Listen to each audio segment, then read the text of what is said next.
Hello, and welcome to another virtual author event at the Poison Pen Bookstore. I'm John Charles, and today the Poison Pen is delighted to have with us new author Robin Yeatman, whose book Bookworm was just published this month. Before we begin our chat, I would like to let those listening in know that the Poison Pen does have copies of Robin's new book, and we would be happy to hold one for you to pick up at the store or put one in the mail. Just go online or give us a call at the Poison Pen. And now I'd like to welcome Robin Yeatman. Thank you so much. I'm so happy to be here. Thank you for joining us.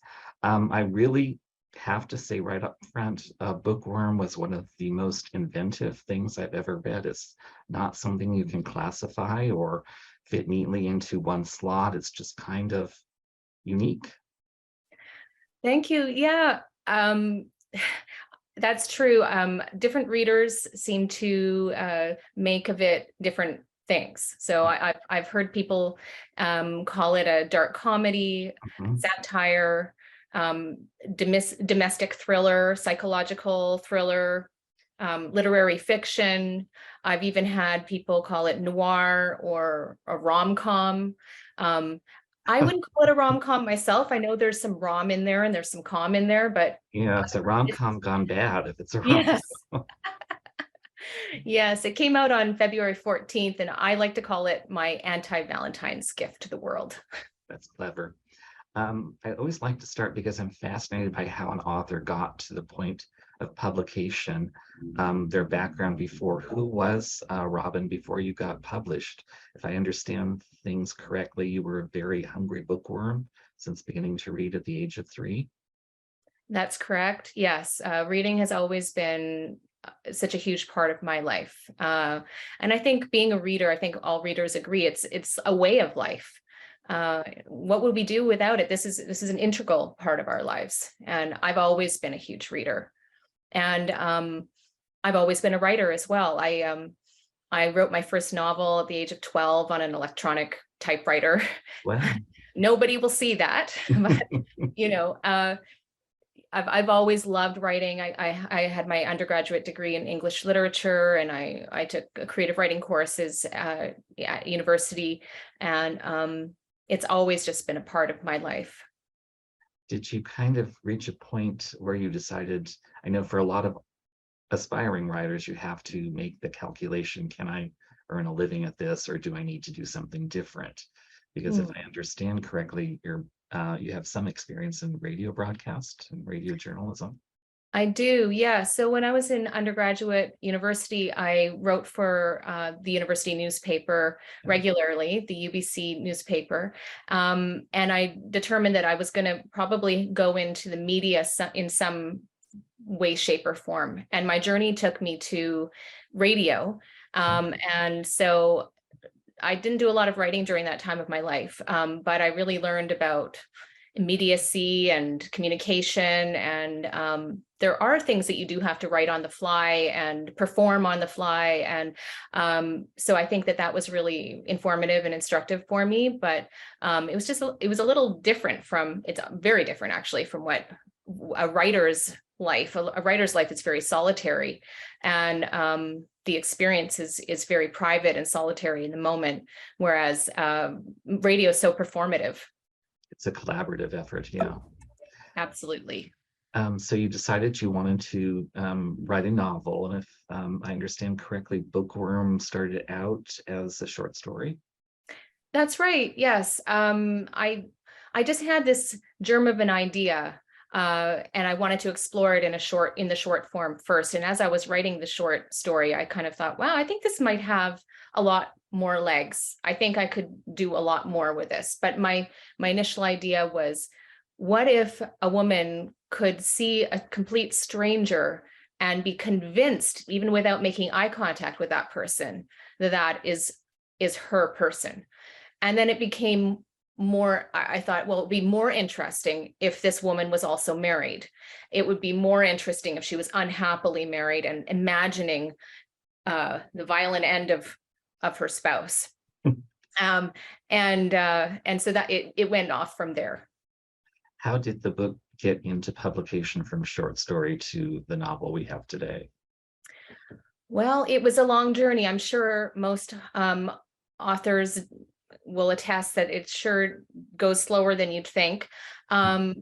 I worked on it for probably around a year before I attended a wonderful writers workshop in Iowa City.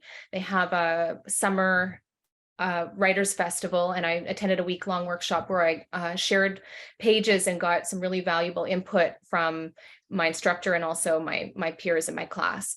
And from there, I was really energized, and I worked on it for another full year.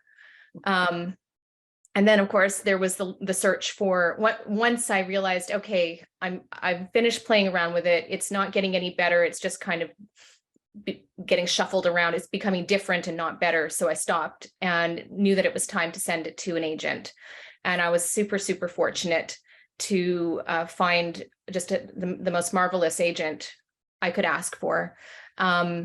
That's not to say that it was easy for him to find a publisher. Actually, it was about a year and a half before we found a home for it. But Sarah Nelson at HarperCollins was the person who picked it up and decided, yeah, I like this. Because I think, as you said, a lot of people who read it didn't know what to make of it and weren't sure how they're going to sell it. Yeah. Because it's doesn't fit quite neatly in one category. What can you tell those listening in about the book without spoiling too much of it? So this book is about a woman who's a reader, a very introverted, private, imaginative person who is in her head a lot, and who copes with her loneliness and copes with her unhappiness by taking flights of fancy. And so this book is about, it asks the question, can a fantasy life be dangerous? And at what point does the fantasy life bleed into the real life? So that's... It's also kind of a love letter to reading and to books at its core. Absolutely. Yeah, I had so much fun adding literary Easter eggs throughout this book. There are many books that I've referenced in Bookworm. Somebody told me the other day that a reader on Goodreads had actually made a list of all of the book references made. And I think there are something around 45 books that have been referenced. And so I think readers in particular are going to have a lot of fun uncovering those literary Easter eggs. They were a really great way for me to reveal character and possibly foreshadow plot. Did you give your protagonist Victoria some of your own bookish tendencies?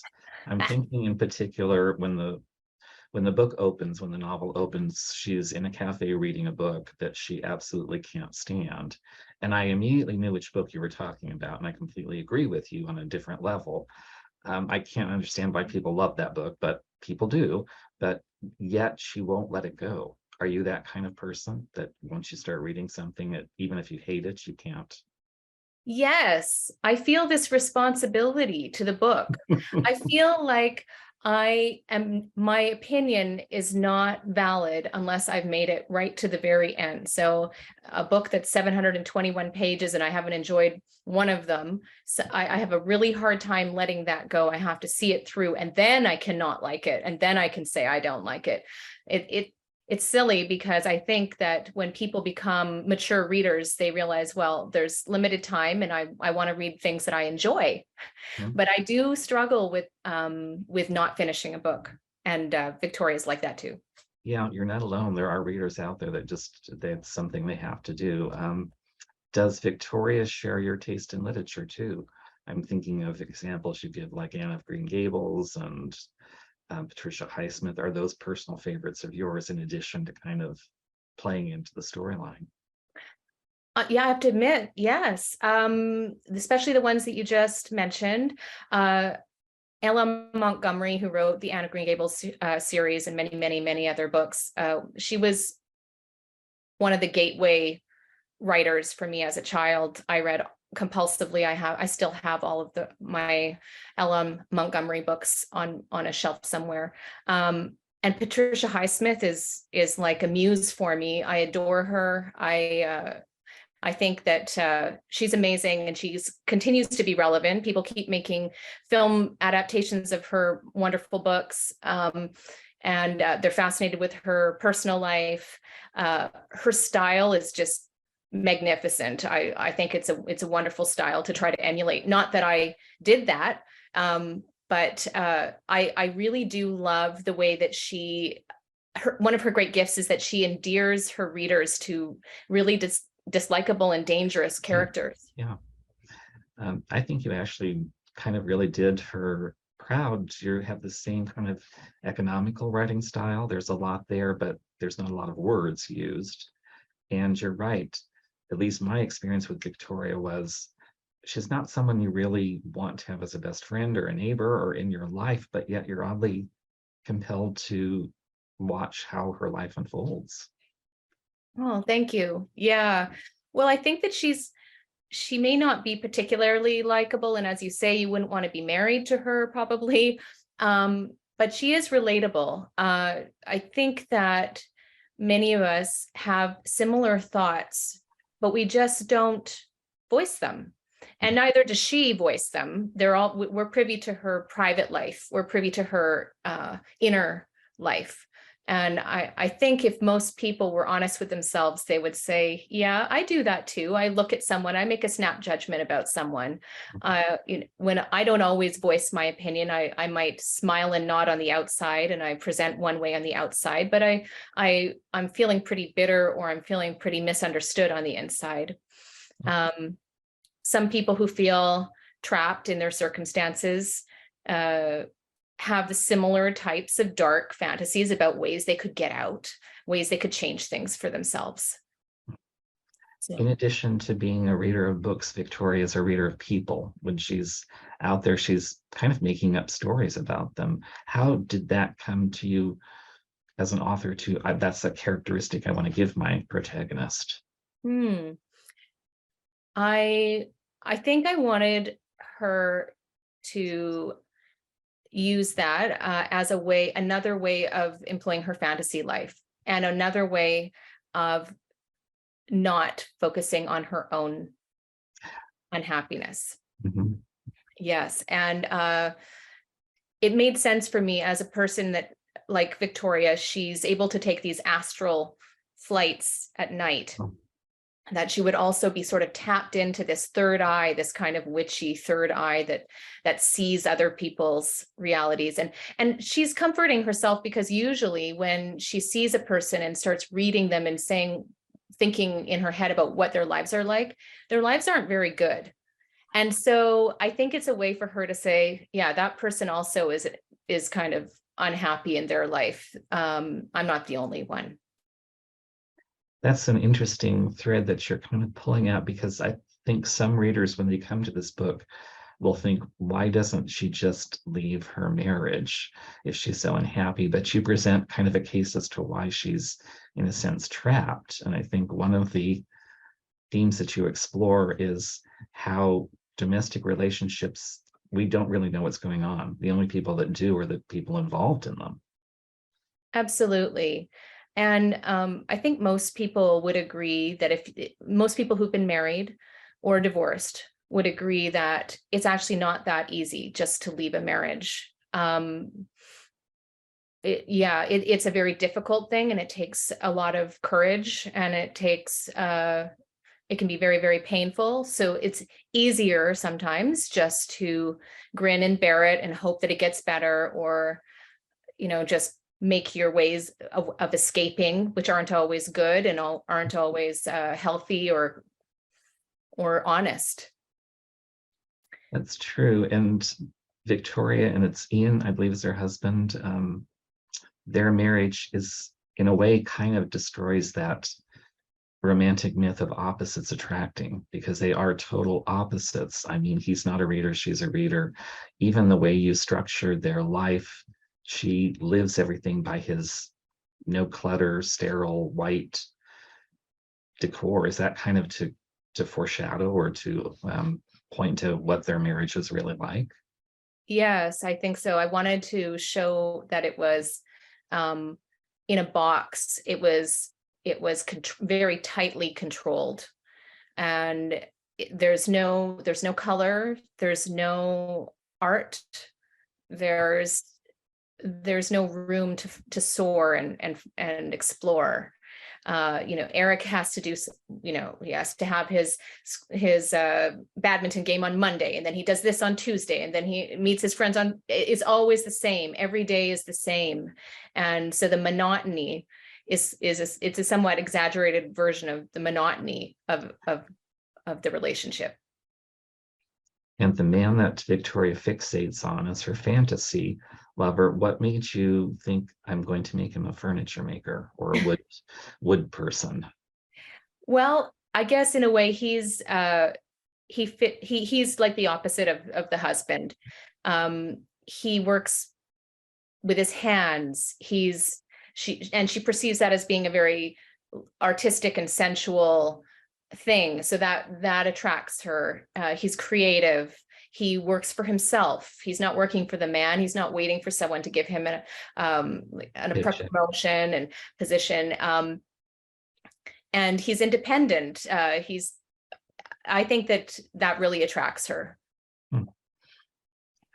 In addition to the whole plot going on, you throw in, as you've mentioned, several things about the reader's experience. And for those that might not be as fluent, you mentioned things like a book hangover. Victoria experiences that. What exactly is a book hangover? Well, I think most of us as readers have probably experienced this when we've read something so powerful or so potent, even in whether it's a good, powerful, or a good experience or a not good experience. We experience this hangover. Like we can't find a book to follow it. We can't invest in something new because we're still so entrenched in what we've just come from.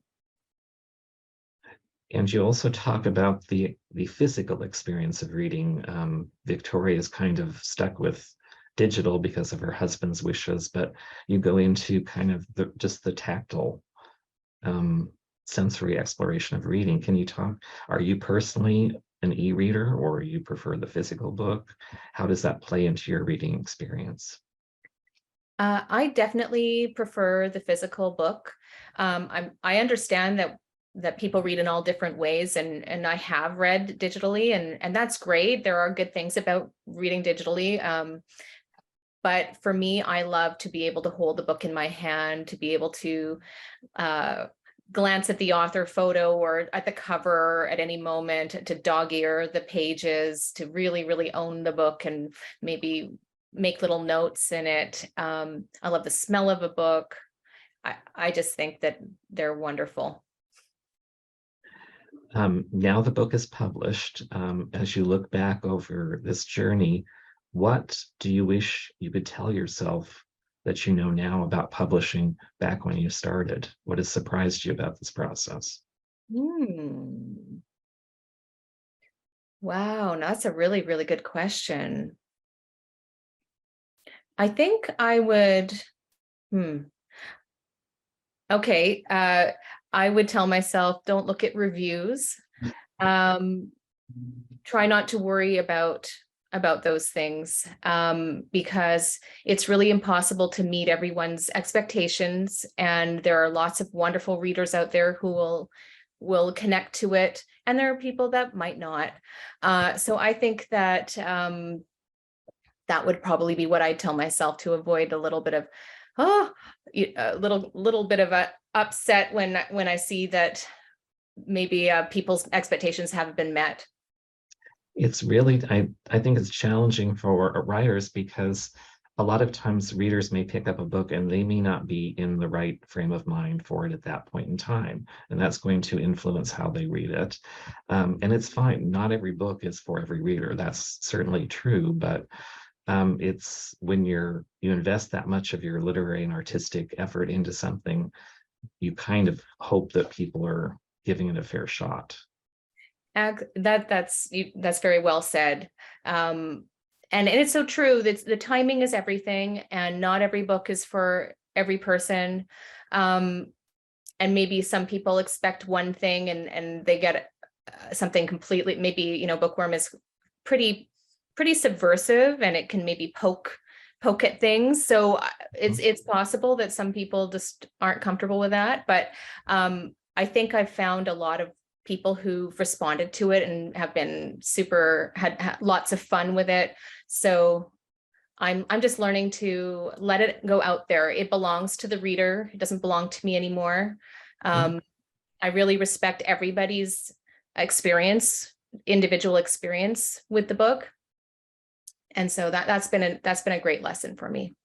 That's a very smart approach to take.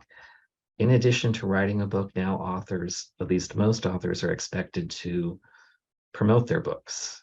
And it's not just simply putting the book out there. You have to figure out ways to market it, how to get it to the attention of readers. You do have, I think, a background in a different kind of creative endeavor. Have you used that to market the book? How do you find yourself drawing on your own skills to get this in front of readers? Hmm. You know, to be perfectly honest, I'm actually such a private person. So Oh, it's not that easy for me to just put no. myself out there.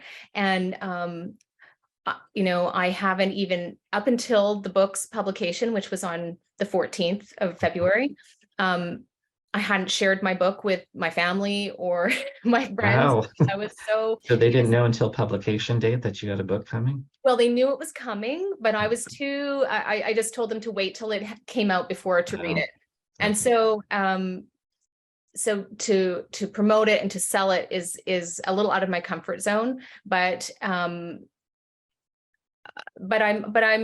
getting there, and I'm excited about it. I do want to share it with everyone, and so I've been doing what I can to promote it and to talk about it, and I'm looking forward to any other opportunities that I have. Yeah. Let's switch gears a little bit and talk about you as a reader, because the book is about reading. You've mentioned that you were a reader from a very young age. Are there particular authors that kind of are touchstones for you as a reader? Books that you've read that left you with a book hangover, authors that you find you couldn't live without? Hmm. Um, I would say, you know, as a young adult, that I was really influenced by Margaret Atwood, Yeah. and then Dostoevsky, Crime and Punishment, and the Brothers Karamazov. Those left me breathless and just in awe. More recent writers that I admire deeply, I've already mentioned Patricia Highsmith, Mhm. also John Updike. Oh, yeah. I'm so I'm so interested in relationships and in domestic relationships. And besides being an absolutely elegant and fantastic writer, he just revisits that theme so often, just going right into the home and right into the bedroom and revealing the struggles and just what happens between married people. So I really, really love reading him. I also have to say Otessa Moshfegh, as a more contemporary writer, really inspired me. When I first read her book, Eileen, I thought, oh my God, here's somebody who does what they want. She really writes just the way she wants, and she's very brave.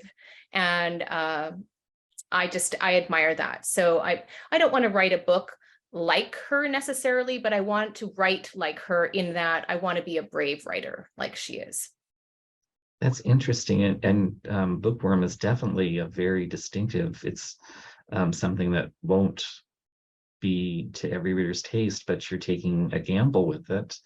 Um, how does that translate into future projects? Do you find yourself wanting to do all sorts of different things, or do you find that this domestic kind of crime, thriller, suspense neighborhood is where you prefer to work? I think Yes, the latter. I think my project that I'm working on right now would be similarly described as a domestic suspense satire, similar to what I've done here in Bookworm. I'm really, really interested in what happens between two people. And so my next book also takes the reader right into the nexus of what's happening between a different couple. Has the second book been a different experience? Because for many writers, you have so much time to work on your first book, and then you're given the chance to write a second book, and it's like, okay, you've got 6 months or whatever the time frame is. Yeah, there will definitely, yes, it is a different experience. I do feel like because people want to see a second book, that I better get moving. It's not like the first book, you just sit, you never even know if this will ever see the light of day. I was up between 5 and 7 every morning, or I was on the side of the road in my car, and I was just writing, not knowing that if anybody else would ever see this ever. So it is a different experience in that way. But I'm still feeling like the process has not changed for me. With Bookworm, I knew where I wanted to go. I knew what I wanted the result to be, but my experience was really like groping around in the dark. I didn't know, I didn't have like a structure written out, and I didn't know how I was going to get there. So it was just taking small steps every day. It was taking very small steps towards this destination, but without a flashlight. Yeah, I think some writers have described that process. You know the end where the journey ends, but you're just walking along with a flashlight, only seeing a few feet in front of you as you write.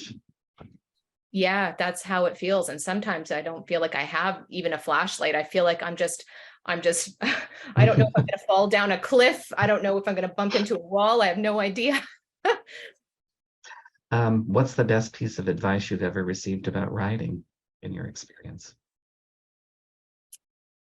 I think that actually the best piece of advice that I've ever received was, I actually read, I'll mention Patricia Highsmith again. I read her how-to book, plotting.